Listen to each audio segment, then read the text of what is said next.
oportunidad de entrar a la AMSIT, a la mesa directiva, dije, esta no me la pierdo. No me la pierdo por la presidenta. Yo dije, yo veo cómo le hago. Tomé un avión a México, llegué, me le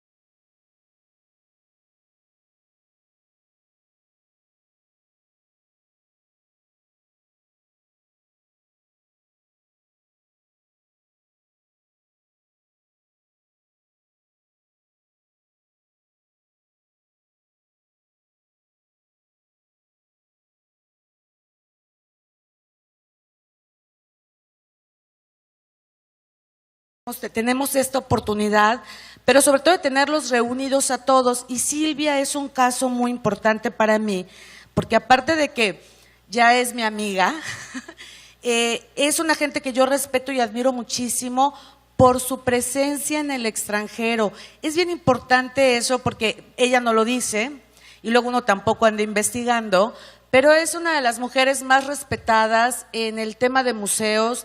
El MIDE, que si tienen la oportunidad de ir, es uno de los mejores museos de México y es el primer museo de economía que hubo en el mundo, que fue creado por ella y por María Emilia, que está aquí enfrente conmigo, que es otro de los personajes importantes en mi vida y a quien yo le agradezco muchísimo todo lo que he aprendido de ellas dos. Entonces, pongan mucha atención porque yo les prometo que hagan lo que hagan, allá arriba van a aprender muchísimo y esto les va a servir para la vida. Muchas gracias, Silvia, gracias por estar aquí. Gracias por tus palabras, Gloria, muchas gracias. Estaba yo dando la vuelta porque perdí mi gafete, pero no ahorita, ayer, y mi botón del MIDE, que debería de portar con mucho orgullo. Están aquí algunos de mis compañeros y me da mucho gusto. Espero que lo que vamos a presentar les parezca que nos representa. No voy a hablar del museo, pero esto es lo que está detrás del museo. ¿Pueden ver bien las diapositivas? O si no, yo quería que apagaran la luz, pero creo que el que graba tiene algún problema.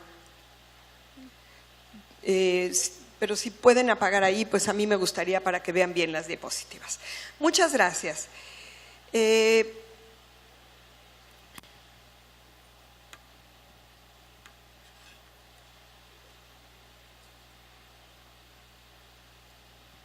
Ok, pues el tema que me toca presentar es, más déjenme agarrarle la onda, ¿dónde debo de apuntar?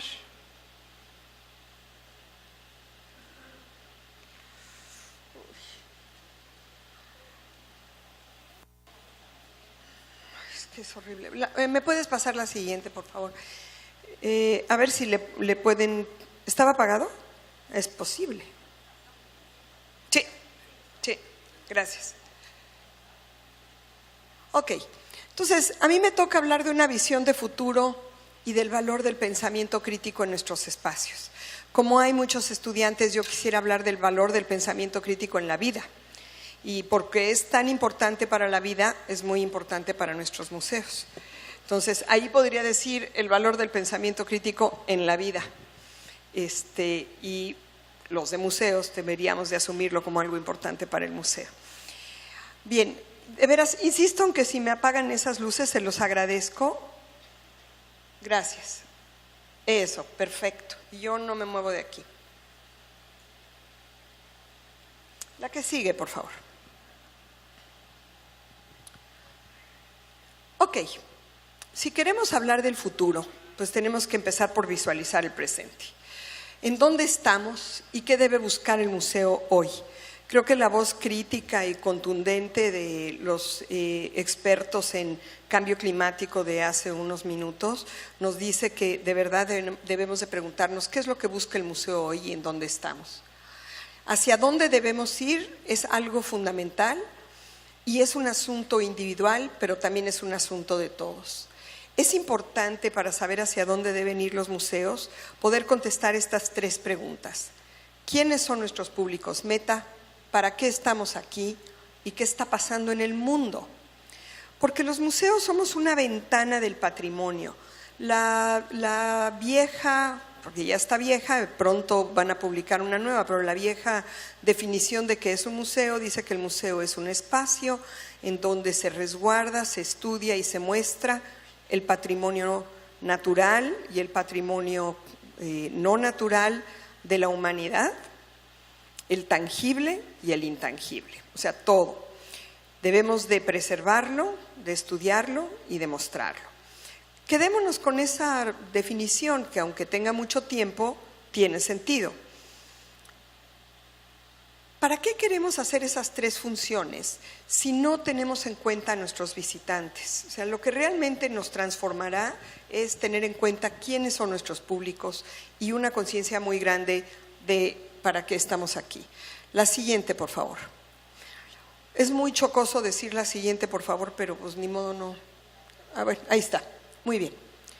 Hoy vivimos en una sociedad que se caracteriza por tener un deseo de consumir experiencias.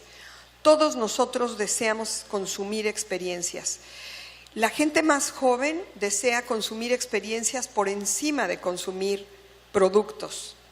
Hay una tendencia clarísima en la venta de muchas cosas y hay una tendencia clarísima al alza, a la baja en la venta de muchas cosas que cuando yo era joven quisiéramos haber consumido.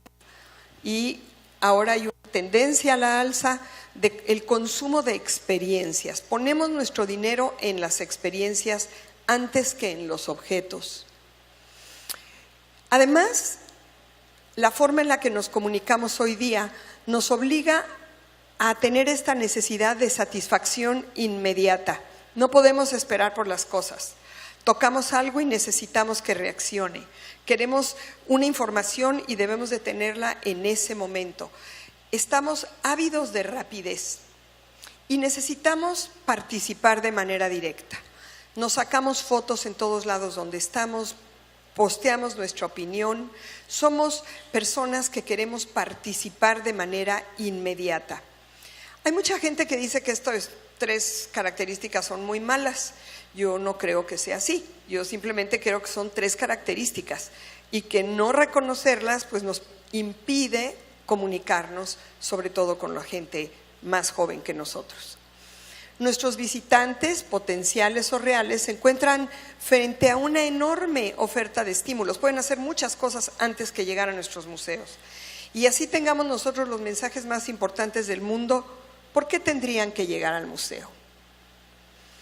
Hoy decimos, los museos, que estamos buscando una mejor comunicación, que hemos abandonado los formatos tradicionales, que estamos buscando el diálogo con los visitantes y provocar el diálogo entre los visitantes. Queremos que el museo sea un detonador de co-creación. Gente quiera hacer cosas con otras personas, que esas ganas de participar, de satisfacción inmediata y de información, el museo las cumpla, permitiendo crear ahí un momento en el que juntos podemos crear la experiencia. El museo debe de ser además un espacio seguro. Vivimos en una sociedad violenta, no solamente en las grandes ciudades, en todos lados. Y el museo debe darnos una sensación de aquí estoy seguro, aquí estoy bien, este es un espacio en donde puedo conversar, compartir, pasar un rato a todo dar. El museo debe ser además un espacio que vaya más allá de los datos y que me permita cuestionar mi realidad. Y la pregunta es, esto suena muy padre y yo lo he venido diciendo hace muchos años, pero ahora la obligación es que yo me pregunte, ¿es esto suficiente? Bueno, tal vez sí, pero vamos a ver cómo. Primero, no vale la pena hacer un museo, así tengas la colección más maravillosa del planeta, si no piensas en quién lo va a visitar. El visitante debe ser el centro del discurso del museo y todavía no cambio ese pensamiento.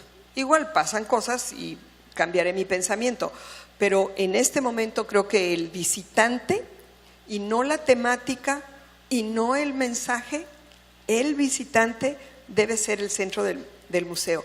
Y voy en un ratito a ir a la temática, entonces veremos por qué lo digo así. La visión y la misión definen el camino y es quien nos ayuda a hacer decisiones. Yo les recomiendo que todos ustedes revisen la visión y la misión de sus museos, la refresquen y la usen como una herramienta de trabajo, no nada más para ponerla en un papel. Y desde luego el lenguaje que usamos. ¿Qué lenguaje usamos? ¿Es accesible o no? Vamos a ver qué más podemos ver. Híjole, qué barbaridad. Ahí va. ¿Qué retos tenemos para que todas estas cosas hermosas sucedan? ¿Me salté una? A ver, espérenme. No, muy bien. ¿Cuáles son los retos para que todo esto suceda? Bueno, pues hay toda una tecnología que pareciera que nos está impidiendo concentrarnos y que está generando de alguna manera una nueva forma de inequidad social, pero de eso se va a poner en juicio en un ratito, entonces yo no voy a ahondar en el tema. Vamos a tener aquí un juicio en el que vamos a dilucidar este asunto. Pero la pregunta es, ¿qué nos hace tan especiales? ¿Por qué trabajamos en museos? ¿Por qué queremos hacer museos? ¿Qué pasaría en nuestra comunidad si nosotros no estuviéramos ahí? Si les cuesta trabajo definir qué pasaría en su comunidad si su museo cerrara mañana en la mañana, de veras cuestiónenselo y cuestionen lo que está pasando en sus museos. Tal vez debería de cerrar mañana en la mañana. Tenemos que ser instituciones fundamentales, si no, ¿para qué tanto trabajo? ¿Para qué tanto dinero? ¿Para qué tanto esfuerzo? Porque los museos ya no son para el gozo de la alta cultura, son para las personas. ¿Y qué es lo que es interesante del entorno del museo que yo creo que no pueden hacer otras instituciones que nos ofrecen tecnología, diversión y cosas atractivas?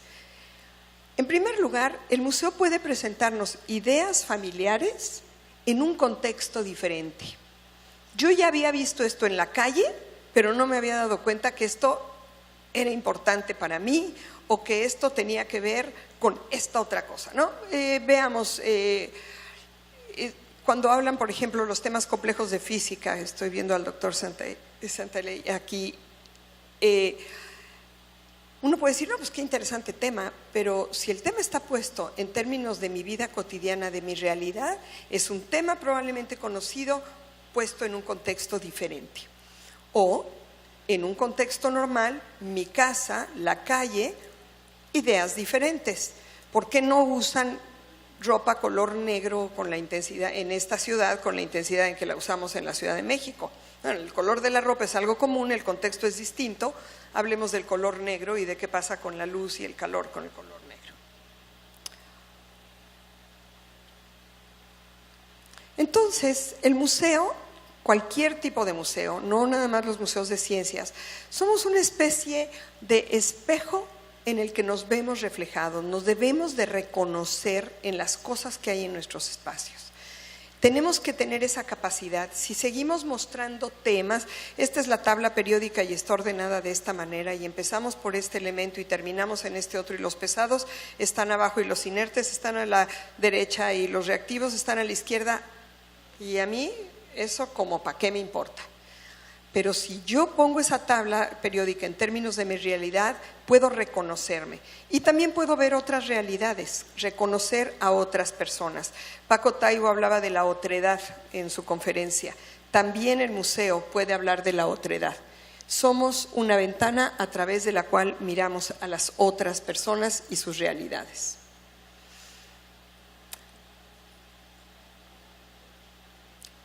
Muy bien. Ahora quiero hablarles de cómo podríamos visualizar el futuro. Y saben, chavos, si ya se van, yo les recomiendo que regresen para el juicio porque eso sí los va a divertir un montón. Miren, el asombro es una situación bien importante en el museo. Si nosotros no logramos tocar las emociones de nuestros visitantes, estamos fuera de combate. Y es muy importante, las emociones por encima del contenido. No podemos llegar al contenido efectivamente si no hay emociones. El uso de las nuevas tecnologías es muy importante y es importante reconocer el presente y el futuro. Vamos a hablar del asombro por un momento. El asombro despierta la curiosidad y la curiosidad nos lleva al descubrimiento. Esto ha pasado durante la historia de la humanidad. Ahí tienen ustedes escenas de la vida cotidiana donde el asombro es fundamental en el avance del conocimiento. Si no hay asombro, no hay curiosidad, no hay descubrimiento. Y esta capacidad de asombro, que después puede convertirse en no necesariamente sucede, puede convertirse en una capacidad de reflexionar, es lo que nos permite aprender. Si nosotros solo nos asombramos, como podría ser en la montaña rusa, bueno, pues ya, ahí está el asombro. Pero reflexionar sobre qué pasó, por qué sentí que el estómago se me subía y por qué cerré los ojos cuando iba en tal momento o levanté los brazos para tener la sensación de manera más intensa, eso es una capacidad de reflexionar que no necesariamente nos dan otros instrumentos, pero que sí pudieran darnos el museo. Y esta reflexión es la que nos invita a desarrollar el pensamiento crítico. ¿Qué son estas imágenes? ¿Son posibles? ¿No son posibles? ¿Qué me evocan? ¿En qué me hacen pensar? ¿Qué parte de mi vida cotidiana me hacen cuestionar? Así es de que me voy a ir un poquito más rápido. Iré ahora a qué está pasando en el presente y hablemos del asombro. Esta es una gráfica de los cambios tecnológicos por los que ha pasado la humanidad, no pienso explicarlos. Lo único que me interesa es que vean que hacia el final está para arriba de manera tremenda y que eso sucede más o menos entre el año 1970, 1980 y hoy. O sea, la cantidad de cambios tecnológicos que se han acumulado en los últimos 30 años debe hacernos reflexionar a los museos de ciencia sobre qué estamos haciendo. A mí no me gusta decir nuevas tecnologías, porque pienso que las nuevas tecnologías han existido siempre.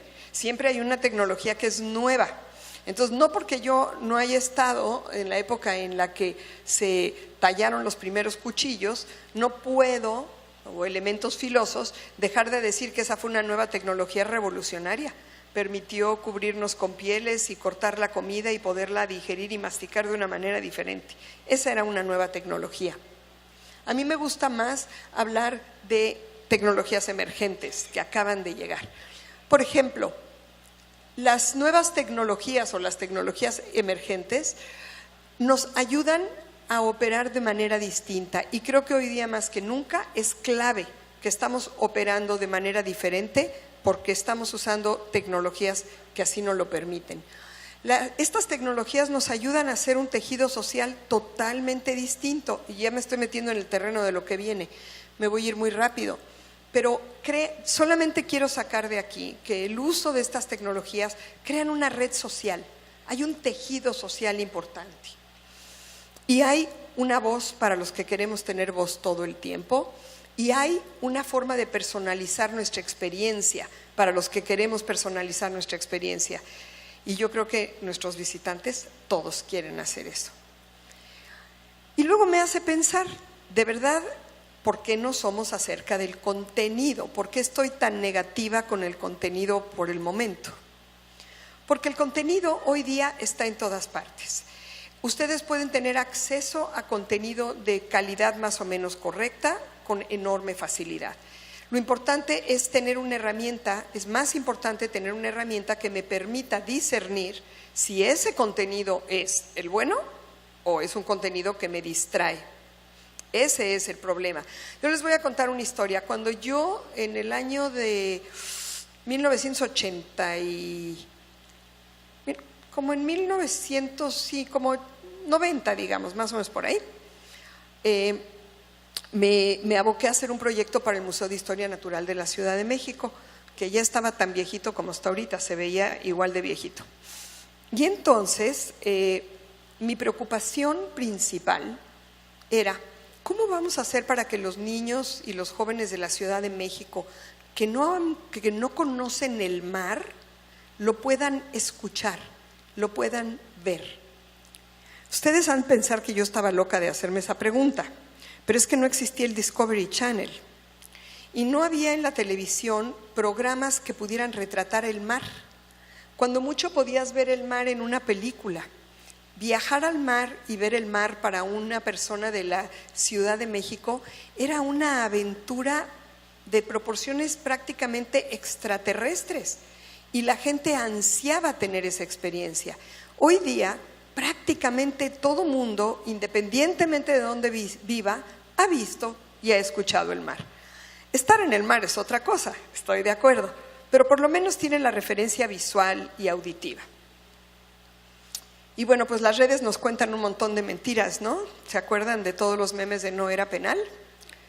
O ya están tan jóvenes que a los que están ahí arriba que no se acuerdan del no era penal. ¿Qué pasa con las nuevas tecnologías en el museo? ¿Las queremos o no las queremos? ¿Qué pasa cuando esas cosas raras que son las nuevas tecnologías entran en el museo? David no sabía que estaba esculpiendo esa maravillosa escultura, poniendo la mano en una posición tan correcta que podría a través de los años ahora portar un celular, ¿no? Pero bueno, no voy a ahondar en esto porque al ratito vamos a tener más. Hay muchísimas nuevas tecnologías que podemos usar y te iba a comentar, está este Horizon Report, que es un conglomerado que hace un estudio y determina cuáles de estas tecnologías tienen mayor o menor posibilidad de sobrevivir en el museo en el corto, mediano y más o menos mediano largo plazo. Pero estas son todas, las voy a describir muy rápido porque a lo mejor el que no las conozca le gustará conocerlas porque al rato van a hablar de ellas. Pero está por supuesto pues todas las apps, ¿no? Para que bajar el contenido del museo, un audioguía, el contenido que es abierto y gratuito te lo puedes llevar a tu casa, trae tu propia máquina para chatear y para comunicarte. Toda la teoría del juego y de la gamificación, que es en realidad la manera en la que nos relacionamos con la tecnología, analizar qué es lo que están haciendo los visitantes en el museo. Hay tecnología que además, aun cuando es nueva, no pega, como los lentes de Google, por ejemplo, que pues fueron un lindo experimento, pero nadie quiere ir caminando con los lentes, partirse la boca porque está checando el último mensaje que le llegó. Entonces, pero cosas muy interesantes que funcionan muy bien, los espacios de hacedores. Hoy tenemos un taller en la tarde y es de verdad algo que creo que deberíamos de abrazar, fundamental. Los servicios basados en geolocalización, que son muy interesantes, la realidad aumentada. Esta interfaz natural del usuario me encanta. Fíjense cómo la gente especialista le pone nombres domingueros a las cosas. Eso quiere decir usar la computadora, picarle al botón o tocar la pantalla. Pero el Internet de las cosas es muy interesante. Tenemos información en tiempo real de lo que está pasando en todo el planeta. En fin, el museo debe de abordar este tema y debe de abordar básicamente el problema de nuestros museos, de la naturaleza y sus propósitos, pero también de la sociedad y sus fenómenos.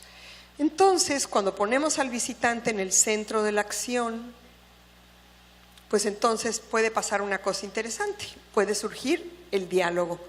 Y si hay diálogo, hay controversia. Y como todos somos diferentes y como todos venimos de un lugar distinto, el museo debe de abrazar esa controversia.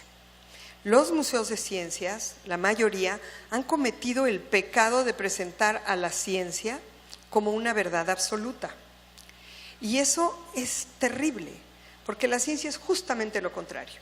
La ciencia es una disciplina que nos permite encontrar algunas explicaciones y en el camino de esas explicaciones encontrar nuevas preguntas. Ninguna de las explicaciones está terminada, ninguna de las explicaciones es final. Entonces, cuando vuelvan a leer una etiqueta que diga científicamente comprobado, no compren ese artículo, mejor chequen muy bien qué es lo que van a hacer, porque en realidad simplemente puedes decir que la ciencia te ha permitido decir que esta hipótesis es correcta y que si reproduzco este experimento va a volver a suceder lo mismo. Y esa parte del conocimiento queda ahí, pero en el camino surgieron nuevas dudas, surgieron nuevas preguntas. Y es esa capacidad de preguntar la que tenemos que rescatar. ¿Qué mejor que un museo de ciencias para aprender a preguntar? El lugar donde podemos mostrar la controversia. Cosas como, por ejemplo, la teoría de la evolución, ¿no? Hablamos siempre de Darwin, pero ¿quién habla de Wallace? Hay una serie de situaciones políticas que rodean a la ciencia que te hace ver la ciencia desde diferentes ópticas también. y los lenguajes son distintos para las personas. Es importante poner en nuestros museos información que nos dé un sentido de pertenencia. La gente tiene que sentir que lo que está ahí le importa para algo.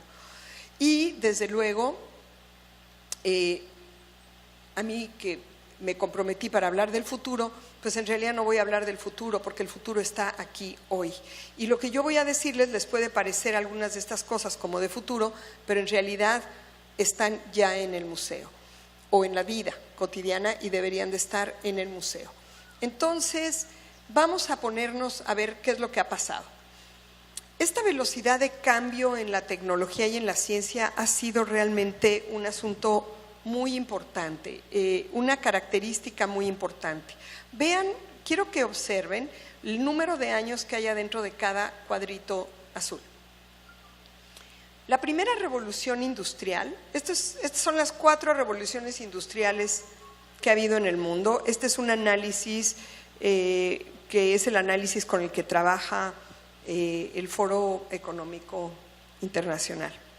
Entonces, ellos dicen, en la primera revolución industrial se crea la máquina del vapor y esto revoluciona totalmente la manera en la que vivimos, incluso el asunto de la contaminación ambiental se potencializa porque empezamos a quemar carbón en exceso para mover las máquinas de vapor, etcétera.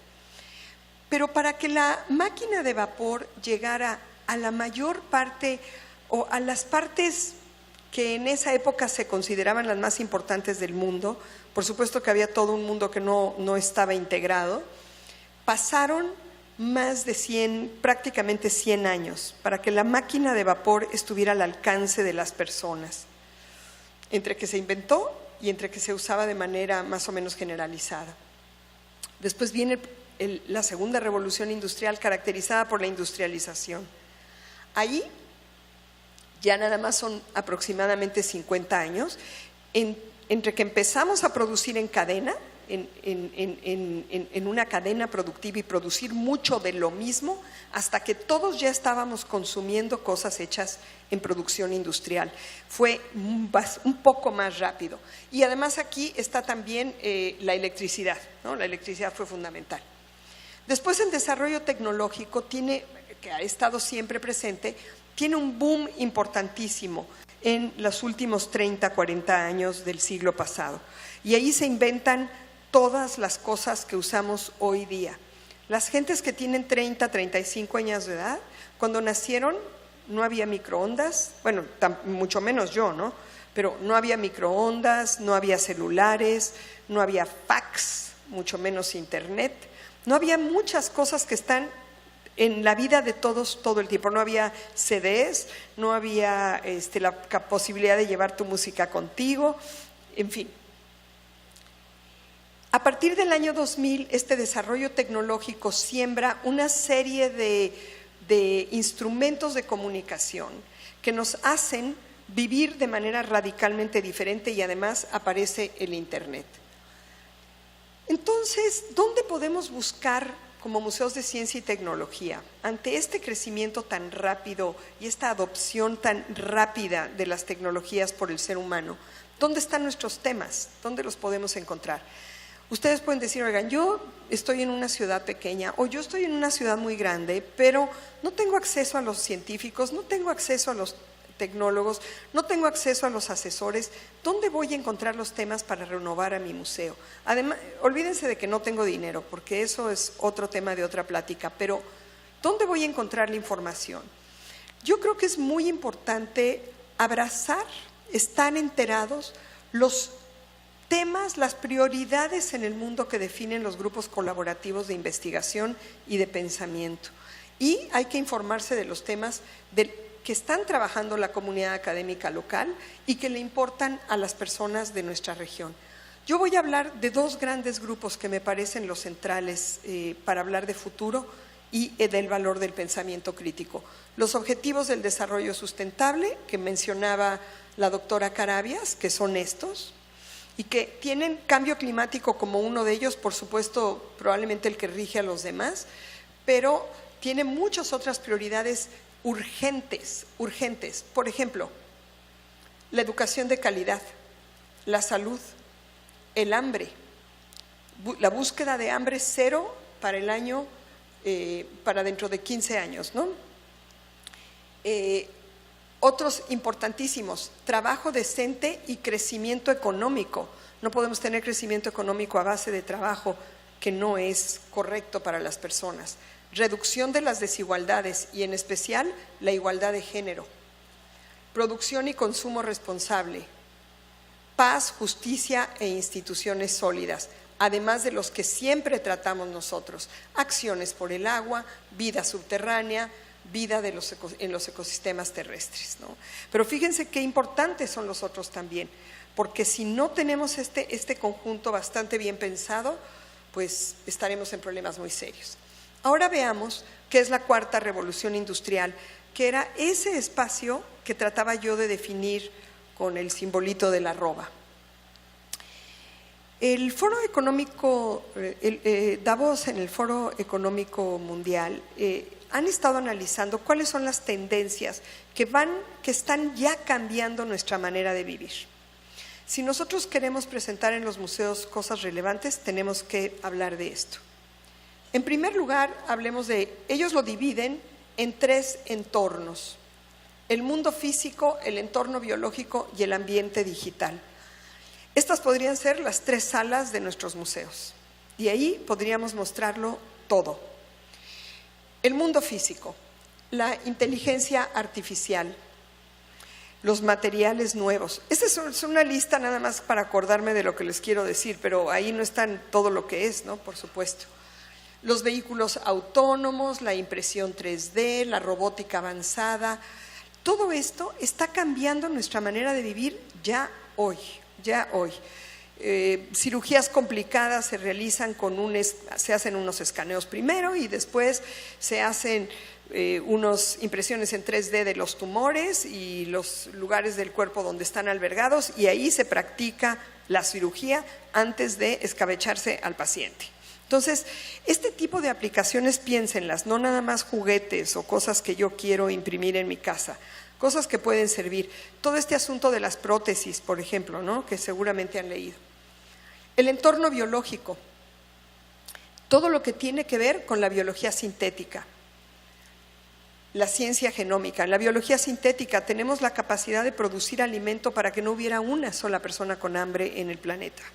¿Por qué no lo estamos haciendo? ¿Por qué no lo estamos haciendo? La ciencia genómica, que va a cambiar, está cambiando ya hoy día de manera total el asunto de la medicina, ¿no? Y de la manera en la que nos reconocemos a nosotros mismos. La agricultura, los biocombustibles. Y en el ambiente digital, las cosas como las que les enseñé, la impresión, el Internet de todas las cosas, la interacción y participación activa de la sociedad, el Bitcoin, que ya es una moneda virtual, las cuestiones a demanda, ¿no? El poder tener acceso a las cosas a demanda. No sé si está sucediendo ya en Tabasco, pero la entrada de Amazon al Distrito Federal es una cosa impresionante, ¿no? Estamos comprando como locos en Internet cosas que antes no estábamos comprando, y antes creo que fue hace como 3 meses. Entonces, son cambios muy rápidos. Pero déjenme hablarles de otras cosas bien interesantes aquí. La economía socializada, no socialista, socializada.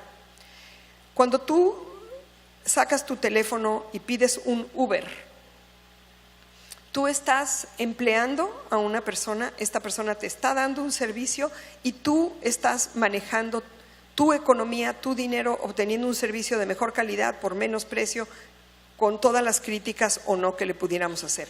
Pero lo que es interesante es que compañías como Uber, como Airbnb y otras de arrendamiento, Amazon mismas, no poseen los medios de producción, no poseen nada.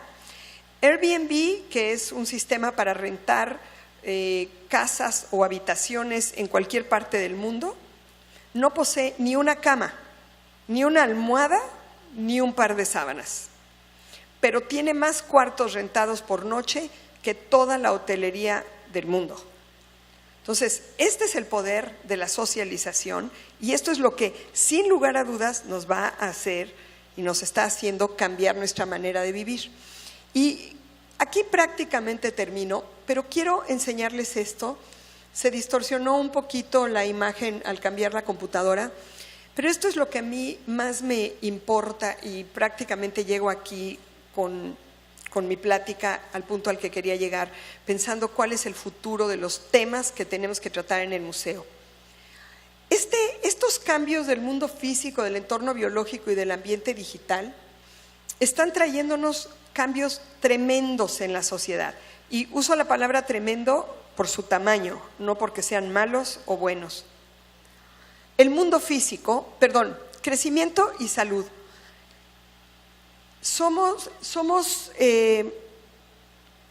Una cosa que no les dije, pero está en esta diapositiva, en las tres, ahí hay una flecha tremenda negra que dice inequidad, porque esto no sucede igual para todos, y si nosotros pensamos que sucede igual para todos, vamos a estar equivocados. Entonces, esto es un punto súper importante. En la tabla de las revoluciones industriales, la segunda revolución industrial tiene la electricidad como marcaje importante. Hoy día hay todavía un 17% de la población del planeta que no tiene acceso a la electricidad. Eso es marginación, eso es inequidad. Entonces, un poco para decir qué quiere decir inequidad. Vivimos vidas más largas y más saludables, nos morimos más viejos. Y eso quiere decir que ¿quién va a cuidar de nosotros y de qué vamos a vivir? ¿Con qué vamos a vivir? Nuestras familias no nos pueden cuidar, es clarísimo. Ese es este asunto del envejecimiento de la población, qué vamos a hacer con los viejos, con mi generación, ¿qué van a hacer ustedes?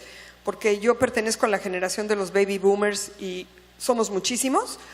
Entonces no hay hospitales, no hay médicos, no va a haber alimento, no hay suficiente planeta para cuidar de nosotros. Podemos hablar de eso en especial. El empleo y la educación son dos cosas que quiero hablar con mucho cuidado porque esas me preocupan de manera especial y creo que nuestros museos podrían ayudar. Hoy día los jóvenes que están acompañándonos están estudiando carreras pensando que van a trabajar en algo. Se inscribieron pensando que querían ser ingenieros porque querían trabajar en una fábrica de no sé qué, o querían ser programadores de cómputo porque quieren hacer una cosa como la que tienen en su casa o que vieron en no sé dónde. Les tengo una terrible noticia. Cuando salgan al mercado laboral a buscar trabajos, esos trabajos van a estar recién inventados porque hay un proceso continuo y rapidísimo de innovación y las cosas que aprendieron en la escuela muy probablemente no les sirvan de mucho. Servirán como una cultura general, pero no les van a servir para trabajar. Entonces, ¿qué va a pasar? ¿Qué podemos hacer los museos con eso? Ni modo que veamos el futuro y entonces no se trata de enseñar para. Entonces, vamos a ver qué es lo que podemos hacer. Entonces, el problema del empleo y de la educación están ligados y ese está ligado al último, al problema del propósito y el logro. Es por eso que muchas personas en nuestra sociedad tienen un sentimiento de abandono, de despropósito, porque estudian, hacen un esfuerzo muy grande y luego no tienen nada en qué trabajar. Todo ese esfuerzo se fue. Entonces, este asunto es muy importante. Y en cuanto a género, que desde luego no lo voy a dejar ahí, la terrible, increíble noticia que al paso del tiempo no ha cambiado la situación de desigualdad de género. No importa que haya liberación femenina, no importa que gritamos y digamos, la desigualdad de género es igual siempre. Y eso es algo que tiene que cambiar. Bien, yo pienso que nuestros museos tienen la solución. Y tienen la solución porque son espacios justamente para construir sociedad. Si nosotros nos enfocamos, desde luego vamos a usar el tema del cambio climático que acaban de exponer, si nosotros nos enfocamos en el problema del cambio climático, lo que necesitamos es crear la posibilidad de que nuestros visitantes puedan analizar y preguntarse las cosas, dudar de lo que les estamos diciendo, aprender a dudar, usar el asombro como una herramienta de duda que nos permita aprender a criticar, pero no, como decía ayer, creo que fue Toño Lascano, no por criticones, sino con una visión de entender las cosas. Esto no lo entiendo, esto no es verdad, esto no es como yo lo creía. Y luego saber allegarse de la información, porque la información está en sus manos, para poder discernir cuál de esta información es buena y cuál de esta información es mala. Y desde luego el siguiente tema, que es, ok, con esta información y con este criterio, que tiene el mismo origen que crítico, con este criterio, ¿qué puedo hacer? Y ese que puedo hacer, ese es el pensamiento creativo. Y por eso los espacios de hacedores, y por eso estas experiencias de inmersión, y por eso el diálogo son tan importantes en el museo, porque la esperanza y la posibilidad de romper con este crecimiento rápido al que no podemos alcanzar de la ciencia y la tecnología, puede lograrse con pensamiento crítico y con pensamiento creativo. Y bueno, pues creo que el reto para el museo es estar atento a los cambios que surgen en la vida en sociedad y elegir entre ser espectador de lo que pasa o participar de manera activa en la construcción de una sociedad equitativa que conoce, aprecia y disfruta su patrimonio. Este es un potencial del museo que no podemos obviar y que como instituciones, si lo dejamos pasar, vamos a dejar de hacer algo que es muy importante para todos nosotros. Hay que conocer los temas de actualidad, hay que ser sensibles, pero ¿saben qué? Sobre todo, yo iría nada más a las últimas dos frases de esta diapositiva. Hay que ser conscientes de la responsabilidad social de nuestros museos y ejercer nuestro liderazgo en la comunidad. No podemos ser el otro lugar de esparcimiento, tenemos que ser proactivos, tenemos que proponer.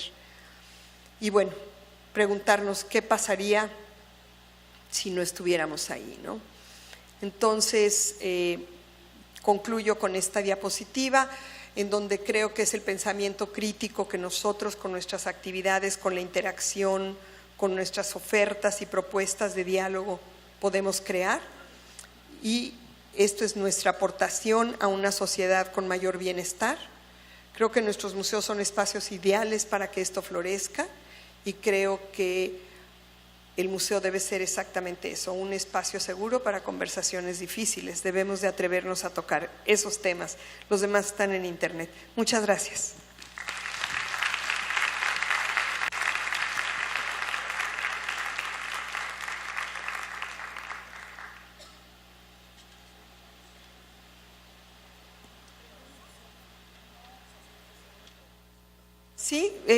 Sí, si me lo permiten, podríamos tomar un par de preguntas si es que alguien quiere preguntar algo. Ustedes ya, sí, adelante. Ya saben todo, colegas, entonces vamos a corregir la presentación. No, pero aunque sepan todo, algo han de poder opinar, ¿no?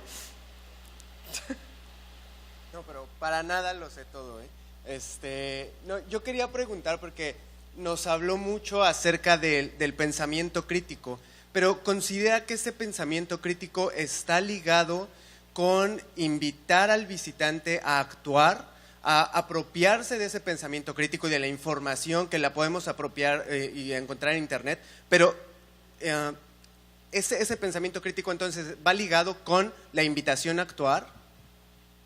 Sí, pero la invitación a actuar no puede ser una invitación escrita, ni siquiera una invitación verbal. Debe ser una provocación. Es decir, en el diseño es en donde está el problema. O sea, nuestros diseños deben de hacer la invitación a pensar.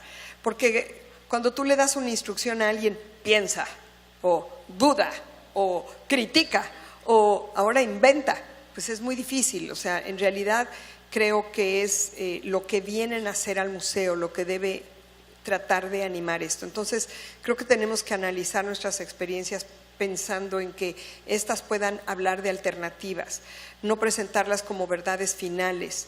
Y pues en el museo nosotros hemos tomado esto como un eje transversal, pero todas nuestras exhibiciones obligan a nuestros visitantes a tomar decisiones. O sea, siempre tienen que tomar una decisión, y hacemos la decisión muy obvia para que se den cuenta que están tomando decisiones. Porque todos tomamos decisiones todo el día, dice el MIDE, ¿no? Cuando te levantas en la mañana y le pones al despertador que 10 minutos más, pues tomaste la decisión de que a lo mejor vas a llegar tarde. Entonces, estamos tomando decisiones todo el tiempo. Gracias. A ver, sí.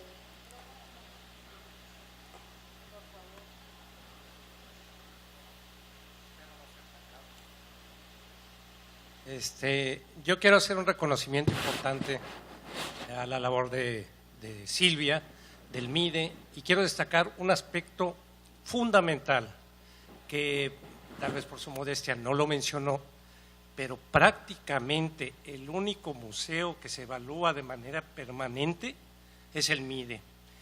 Hace un par de años, con la maestra Leticia Pérez, que ciertamente se formó ahí, hicimos una campaña para invitar a todos los museos del país a evaluarse. No respondió ni uno. Entonces creo que dentro de todo este magnífico discurso hay que destacar el importante valor de la evaluación. Aunque sean instrumentos sencillos, yo invito a todos los museos a que de alguna manera se acerquen a estos instrumentos que están en Internet y empiecen un proceso de evaluación que los va a hacer crecer enormemente. Gracias, Silvia. No, mira, gracias por tus palabras, pero digo, no decidí que no podemos hablar de todo, pero definitivamente, o sea, en el proceso de diseño de una experiencia tiene que haber todo un proceso de evaluación. O sea, sin evaluación no hay jugada, ¿no? La verdad, sin evaluación estamos en el pasado. Nosotros en el museo empezamos por hacer evaluación, corrimos varias evaluaciones previas al diseño y luego evaluamos nuestros diseños y seguimos evaluando y cambiamos evaluando y nos evaluamos todo el tiempo, ¿no?